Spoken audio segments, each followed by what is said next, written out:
Hi, and welcome back to Slim Bits, my little behind-the-scenes type show that I make in my spare time. This one's going to be about the second episode of Killroy, which is not the pilot, but the episode I use most frequently to introduce people to Killroy when they ask me about it, as I think this episode best illustrates a lot of the qualities that make a Killroy cartoon. Or, sort of like a typical crime story setup, like in this case, bank robbers.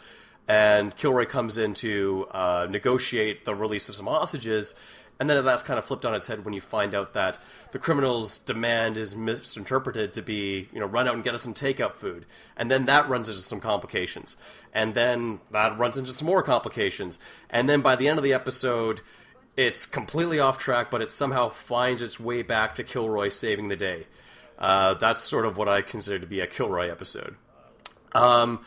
So, I know a lot of people have been asking me this directly. Why does the police captain here have a mustache when she's clearly a woman? And that has a lot to do with the woman responsible for providing the captain's voice.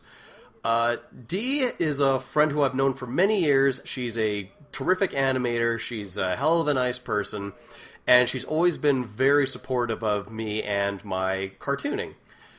So to thank her for all her enthusiasm and support throughout the years, I wanted to create a character just for her.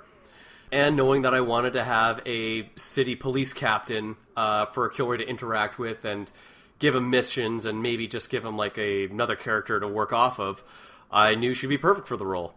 And, she has a mustache as both of a subtle nod to Commissioner Gordon from the Batman comics, who famously has a mustache, but also because Dee's personality outside of these cartoons is such that at a party she'll be the first one to put on a fake mustache, and she would just completely own that kind of character.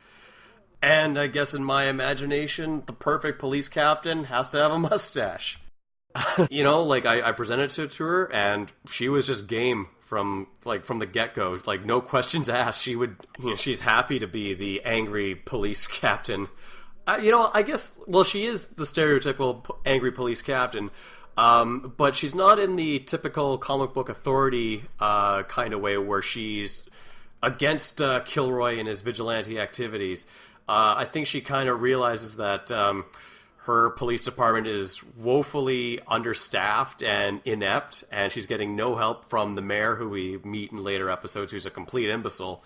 So she realizes Killroy is the best option that she's got to keep the streets safe. Oh, and the waiter here is another of my frequent collaborators with voice acting, Eric Bachesney, who I've actually met through Dee.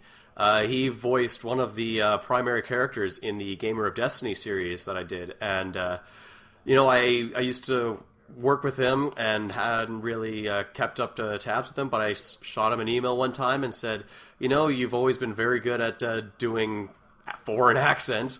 Could you please be the stereotypical snooty French waiter? And yeah, he recorded his lines for me that evening. One take, didn't need a whole lot from him. He was just such a pro like that. And those are just two of the many examples where I recruited some of my friends to do voice work for me. And I think that's great for me and a way to inject life into these projects. When I have friends who have a voice with a lot of character to it, who have shown interest in helping me, I enjoy writing parts for them and including them in my work in the small capacity that I find. When I include somebody else I know into the project, it just makes me more interested, and it encourages me to do a better job and to keep myself invested in this.